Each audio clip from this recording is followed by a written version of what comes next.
काफी सारे भाइयों का ये सवाल रहता है कि हमें ब्रह्मचर्य पालन करते हुए 20, 25 या 30 दिन हो जाते हैं, लेकिन तब भी हमारे शरीर में थकान बनी रहती है। ऐसा लगता है मानो एनर्जी का लेवल बढ़ता ही नहीं। क्यों हम ऊर्जावान अनुभव नहीं कर पाते? क्या हमारे शरीर में वज्र धातु सही से बन पा रही है या इसका कारण कुछ और है? कृपया हमें बताएं। तो दोस्तों, जिन भाइयों को ब्रह्मचर्य पालन करते हुए भी ऐसा लग रहा है कि शरीर में एनर्जी की कमी है, वो जाने अनजाने में कुछ ऐसा कर रहे हैं जिससे अंदर ही अंदर उनकी एनर्जी खत्म हो रही है। दिल पे हाथ रखकर इस सवाल का जवाब दें। दोस्तों, क्या आप अपने फ्यूचर को लेकर बहुत ज्यादा चिंता करते हैं? एक बार कमेंट में जरूर बताएं, क्योंकि अगर ऐसा है तो यही कारण है कि आप ऊर्जावान महसूस नहीं कर पाते।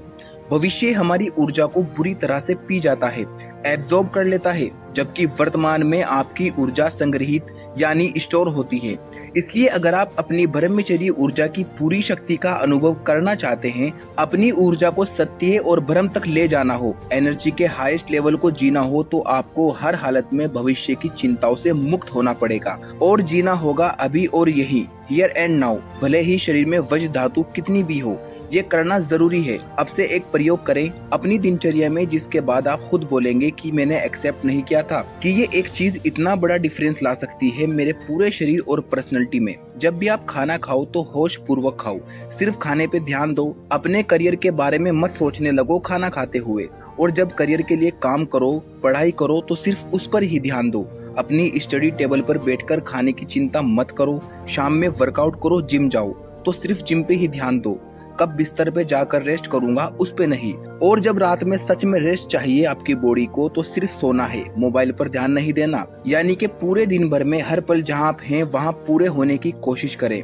हाँ दोस्तों, जानता हूँ ऐसा करना कठिन है, क्योंकि हमारी आदतें सदा वहाँ होने की नहीं है जहाँ हम हैं, सदा वहाँ होने की है जहाँ हम नहीं है। जहाँ हम होते हैं वहाँ आप ठीक से होते ही नहीं। आपका वे जो मन है काम से भरा हुआ है, वे कहीं और ही होता है। लेकिन जब आपका शरीर दिमाग के साथ होता है, इकट्ठा एक ही जगह पर होता है, तो फिर रेजिस्टेंस खत्म हो जाता है। आपकी लड़ाई नहीं रहती ना मन के साथ, एक हारमोनी बन जाती है। अगर आप पूरे अवेयर रहो जो आप कर रहे हो उसमें और मन को भटकने ना दो, पूरे प्रेजेंट हियर एंड नाउ में रहो, फिर आपको एक्स्ट्रा एनर्जी अनुभव होगी बॉडी और ब्रेन में। जब भी आपको लगे कि मैं फिर से ओवर थिंकिंग करके एनर्जी बर्बाद कर रहा हूँ, वापस से खुद को प्रेजेंट में लाए। सांसों पे लगातार ध्यान देकर इनहेल और एक्सहेल करते हुए पूरा फोकस इस पे बनाए रखने की कोशिश करें। आप करके देखना, थोड़े ही सेकंड्स के बाद आपका मन सांसों से हटकर कहीं और जाने लगेगा। तो उस फैक्ट को आप पकड़ना और मन को वापस लेकर आना अपने सांसों पर और ध्यान केंद्रित करना, जिसे भगवान श्री कृष्ण ने अभ्यास करने को कहा है। तो दोस्तों, अगर आप इन दो प्रैक्टिस को अपने रूटीन में अपनाने के लिए तैयार हैं, तो कमेंट सेक्शन में एक अपडेट जरूर दे दें और वीडियो को लाइक करके चैनल को सब्सक्राइब जरूर कर दें। आपके लिए काफी सारी जरूरी वीडियोस आने वाली हैं इस चैनल पर।